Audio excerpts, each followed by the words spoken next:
Hello, I'm Roger Bisbee from the Skill Builder channel, and today in this video I'm going to take you through the chimney renovation produced in association with Safeguard Europe. And although we are using a range of their products on here because they are the damp proof specialists, there are also things which aren't. So it's not just an advert. If you've got a damp chimney, you need to watch this video from start to finish, because if you skip one stage you could have spent a lot of money and still not achieved the aim of having a completely dry chimney. So now we'll take you through it step by step.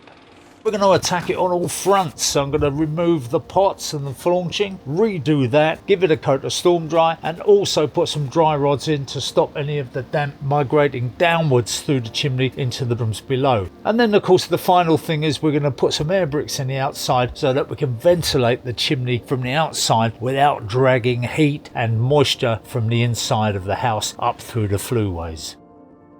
Now, before I can put the caps back on and the flaunching and make this watertight, there's a bit of repair work, because over the years these middle bits, which are called the wifts, these bricks that come up and divide the flues, have all decayed, especially at the top. So I'm just putting some new ones in. Now, we don't need them because we're only going to be using one flue, but they do give support for the flaunching that's going on the top. If we didn't have that, we'd have to try and span from the outside to the outside, which is never very satisfactory. So although it's a bit tedious, I've got to do it, build all this back up again. I'm going to put some tile creasing around the edge, which is going to give it a drip down, so the water won't run off the flaunching straight down the brickwork. And after that, I can just put the SBR and the sand and cement in there.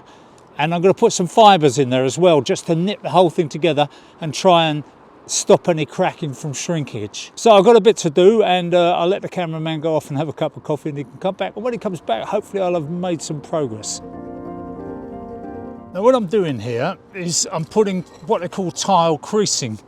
Normally you do 2 courses of this and overlap them, but all I want to do is create a drip on the edge for the rainwater to run off, because when you look at the chimney over the way there, you can see that what they usually do is bring the flaunching down onto the edge of a chimney, and then it makes the edge of the chimney damp, and then you lose all the pointing there. A lot of you will think, well, it's not necessary, and feel free to comment, but for me, just another one of those little things that actually I'm gonna have to go and get some more. I've just run out.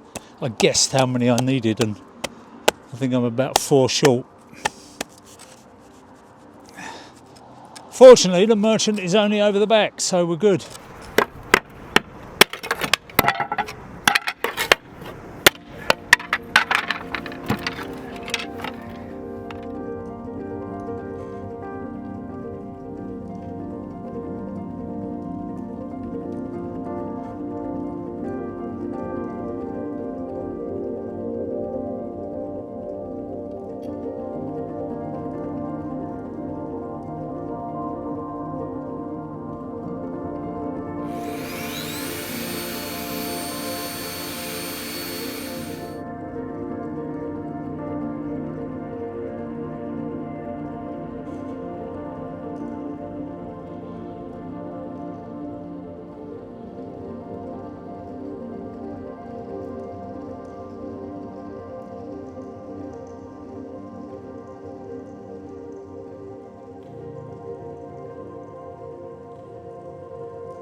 Now, there will be people asking why I'm finishing off this flaunching with these Stormdry tubs here that I've got left over.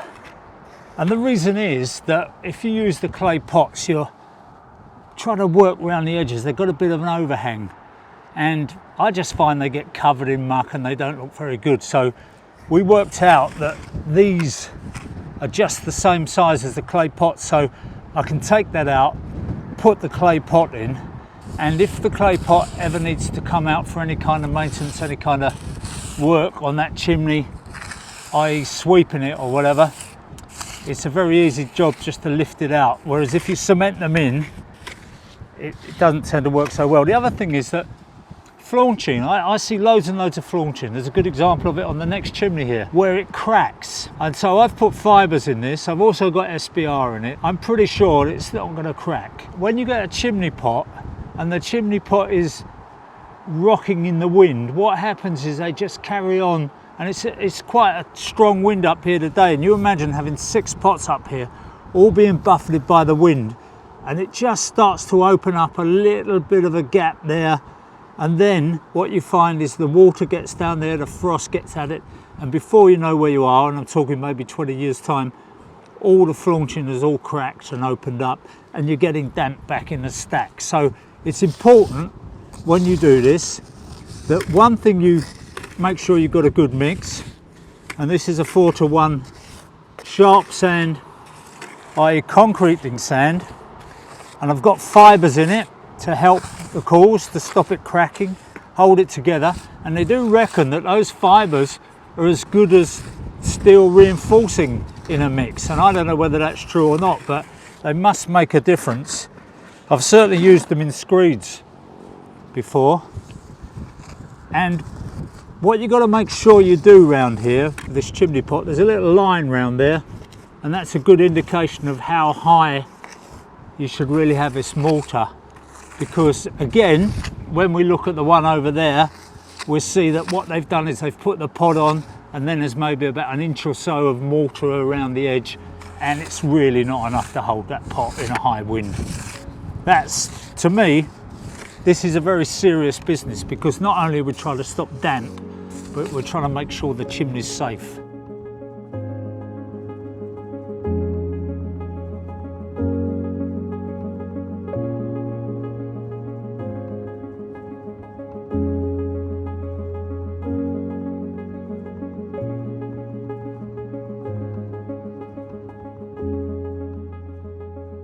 Right, so I'm just going to seal these in, and they won't blow away. I've seen people cement these in, and the only reason I'm sealing them in is because I want to stop any water going down the edge of it into the chimney. I could cement them in, but I think the cement cracks away, and in the end, if you end up with a hairline crack and the water gets in there and then the frost gets in there and then the flaunching starts to blow away. So as far as I'm concerned, this little bit of flexibility here, any of these polymer sealants will do the job. This is just one I happen to have in the van, but quite honestly, a lot of them are pretty good now, so I wouldn't worry too much, just so long as you get a bit of something flexible around there that does a bit of a sticking job, then you should be all right. The other thing is that sometimes, because these are more or less hand thrown, these pots, they're not all that even. And when they sit in the top of a chimney pot, in a high wind, you sometimes get them rocking, and you're sitting downstairs in your living room or wherever, and you can hear this noise coming down the chimney. So just a little bit of something just to firm them up, even if you're not worried about sealing them as well as this. Anything you can put on there is going to help.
I've sprayed this brickwork, more importantly I've sprayed in the joints where the mortar's going to go, because otherwise it dry the mortar out too quickly. But you don't really want this wet face on the bricks, because if you have a wet face that will smudge. You'll find that you get this kind of thing. So on a chimney it's not really that important, because from the ground you'd never see a tiny little bit of smudge there. But if you're doing a job closer to the ground where people can see it, you really want to make sure the bricks have got a dry face before you start pointing up. It'll be about 5 minutes, the sun will go on it and then it'll dry off, or if it's a windy day it'll dry off very quickly. The other thing that you can do is you can use a little bit of brick acid just to clean off any stains, but be really careful if you use brick acid. You need goggles, you need gloves, you need everything, mask, the whole lot. Be very careful, just very precise with it. Don't splash it on, because all you're trying to do is get rid of all these little bits of where it's just smudged over. But quite honestly, I'm being particular there, and on a chimney you don't need to be that particular.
So now we've got all the pointing done. That's got the additive in it. We've got the Stormdry Max on any surfaces facing the sky. So now all I've got to do is put the standard Stormdry on the rest of the brickwork to keep out any moisture. It will still allow any moisture that's in the chimney to escape. It is breathable in that sense, but what it does is it lines the pores of the brickwork and also the mortar, and it'll stop the capillary action. It'll stop any penetrating damp going through there. So very easy job. You can put it on with a brush or a roller. We've got all these little surfaces where a roller won't work very well. Now you can see it's going on.